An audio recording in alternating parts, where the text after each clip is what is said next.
On trouve dans le Coran une étonnante prédiction dans les premiers versets de la sourate Ar-Rum qui se réfère à l'Empire byzantin, partie orientale de l'Empire romain. Il y est dit que l'Empire byzantin, qui avait connu une grande défaite, aurait bientôt la victoire.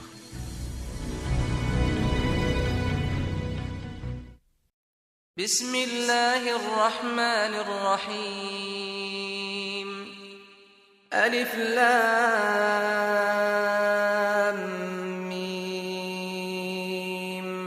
Ghulibatir Rum fi adna al-ard wa hum بعد غلبهم سيغلبون في بضع سنين لله الأمر من قبل ومن بعد ويومئذ يفرح المؤمنون بنصر الله ينصر من يشاء وهو العزيز الرحيم.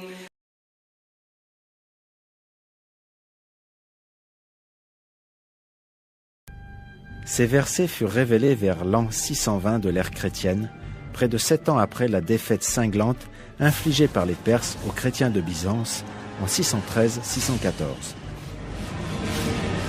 En fait, Byzance avait alors subi de telles pertes qu'il semblait impossible qu'elle puisse même continuer à exister, et encore moins de connaître de nouveau la victoire.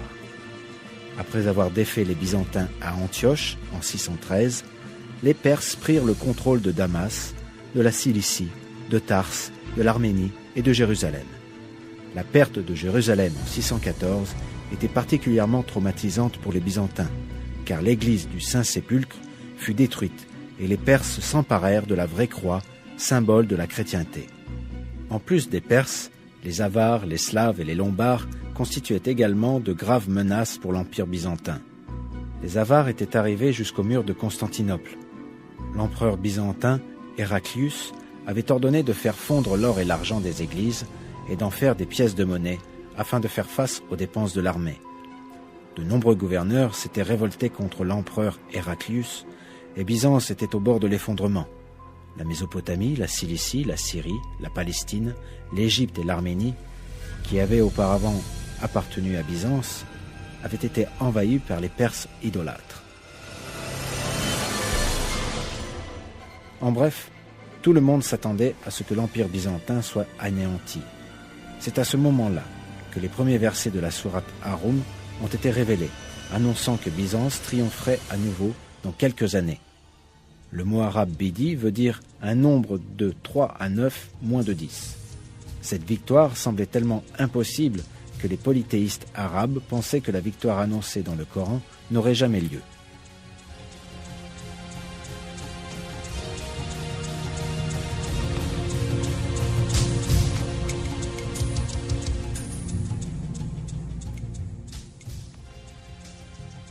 Cependant, comme toutes les autres prédictions du Coran, celle-ci se réalisa.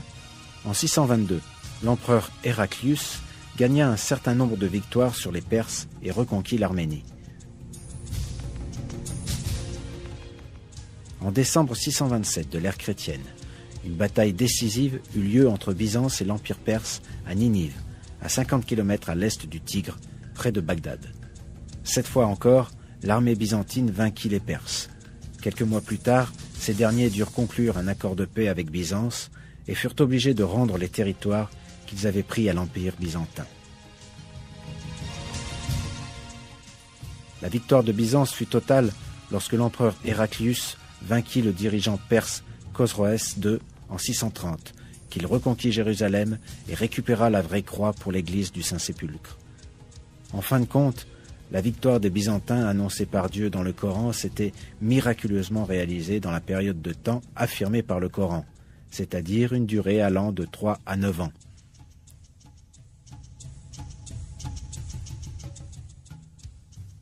Il est un autre miracle révélé dans ces versets. Il s'agit de l'annonce d'une réalité géographique qui ne pouvait être connue de personne à cette époque, que les Byzantins ont été vaincus dans la région la plus basse de la terre. Cette expression, Adna al-Ard en arabe, a été dans la plupart des traductions comme signifiant le pays voisin.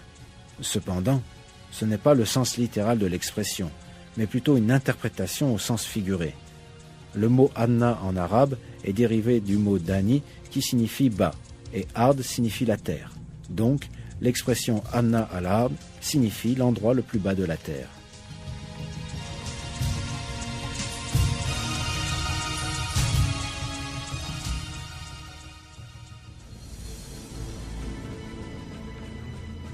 Le bassin de la mer Morte, l'une des régions où les Byzantins furent vaincus en 613-614, est la plus basse région de la terre. Le coup le plus terrible porté à l'Empire chrétien de Byzance dans cette défaite a été la perte de la vraie croix, celle de Jérusalem, située près des rives de la mer Morte.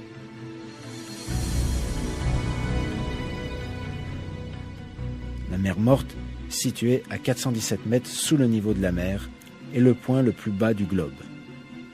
L'élément le plus intéressant est que l'attitude basse de la mer Morte n'a pu être mesurée que grâce aux techniques modernes. Auparavant, il était impossible à quiconque de savoir que c'était la région la plus basse du globe.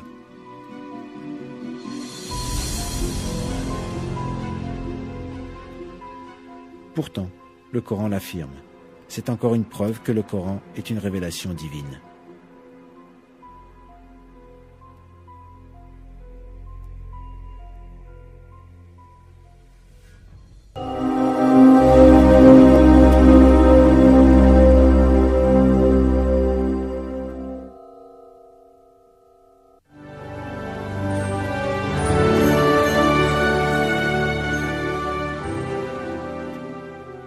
Une nuit, alors qu'il était à Médine, que le prophète Mohammed rêva que les croyants entraient dans la mosquée sacrée et qu'ils tournaient autour de la Kaaba.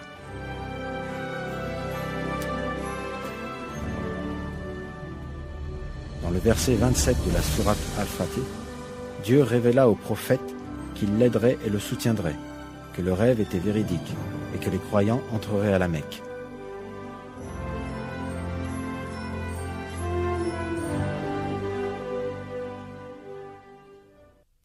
لقد صدق الله رسوله الرؤيا بالحق لتدخلن المسجد الحرام إن شاء الله آمنين محلقين رؤوسكم ومقصرين لا تخافون فعلم ما لم تعلموا فجعل من دون ذلك فتحا قريبا.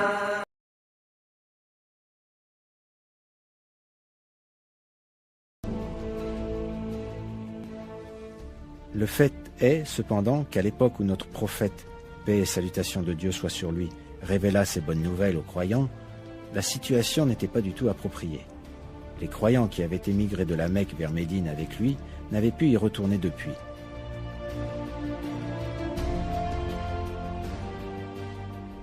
De plus, les païens apparaissaient déterminés d'empêcher les croyants de revenir à la Mecque. Un peu plus tard, suite au traité de Hudaybiyah et à la conquête de la Mecque, les croyants entrèrent effectivement dans la mosquée sacrée en toute sécurité, tout comme le verset l'avait prédit. C'est ainsi que Dieu montra que c'était sa volonté que le rêve du prophète se réalisa. Voici d'autres versets annonçant la bonne nouvelle de la conquête de la Mecque. Bismillahirrahmanirrahim.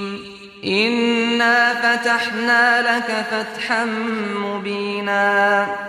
ليغفر لك الله ما تقدم من ذنبك وما تأخر ويتم نعمته عليك ويهديك صراطا مستقيما وينصرك الله نصرا عزيزا.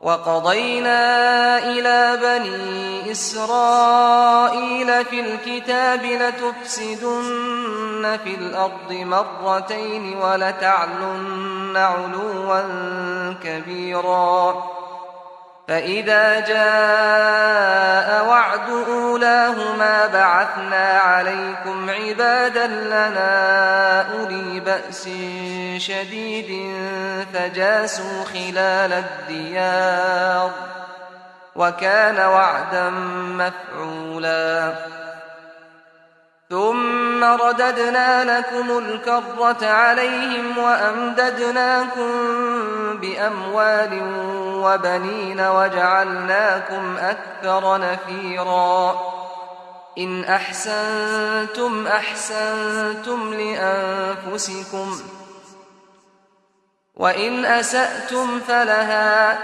فإذا جاء وعد الآخرة ليسوءوا وجوهكم وليدخلوا المسجد كما دخلوه أول مرة وليتبروا ما علوا تتبيرا عسى ربكم أن يرحمكم وإن عدتم عدنا وجعلنا جهنم للكافرين حصيرا.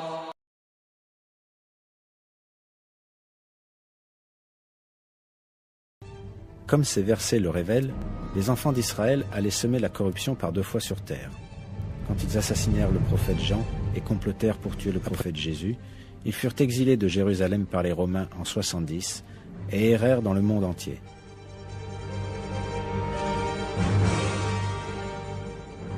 Lorsque ce verset fut révélé au prophète Mohammed, les Juifs vivaient dans des conditions très difficiles dans différents pays et n'avaient pas un pays à eux.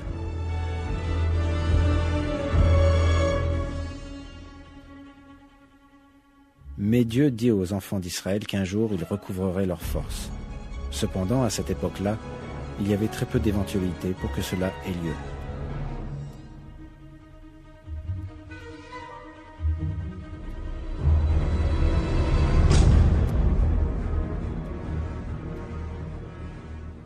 Par contre, plusieurs siècles plus tard, les Juifs retournèrent en Palestine et y établirent l'État d'Israël en 1948.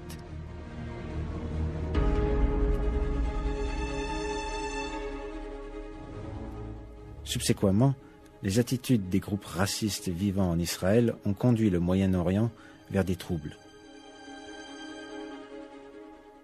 L'état actuel des choses est un signe de la seconde corruption dont seront responsables les enfants d'Israël.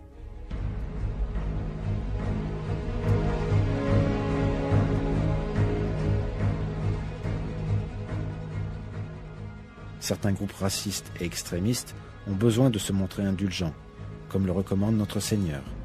S'ils suivent ce chemin, alors il est clair que par la volonté de Dieu, un environnement de paix et de fraternité peut encore une fois être instauré.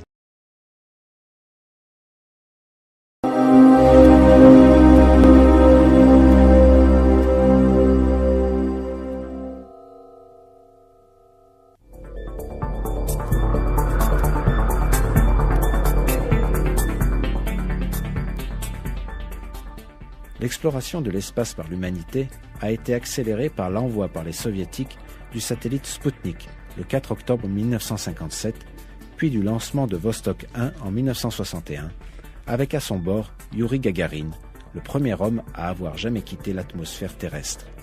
Le 20 juillet 1969, l'astronaute américain Neil Armstrong devint le premier être humain à avoir posé les pieds sur la Lune lors de la mission Apollo 11.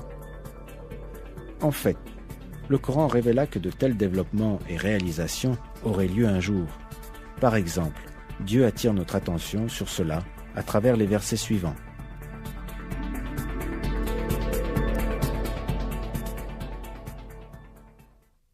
يا معشر الجن والإنس إن استطعتم أن تنفذوا من أقطار السماوات والأرض إن استطعتم أن تنفذوا من أقطار السماوات والأرض فانفذوا لا تنفذون إلا بسلطان فبأي آلاء ربكما تكذبان يرسل عليكما شواظ من نار ونحاس فلا تنتصران فبأي آلاء ربكما تكذبان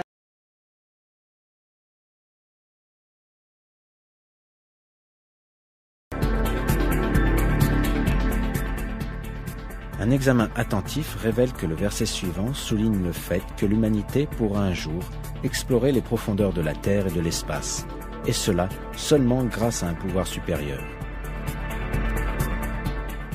En toute probabilité, ce pouvoir supérieur fait référence à la technologie de pointe employée au XXe siècle pour accomplir cet exploit.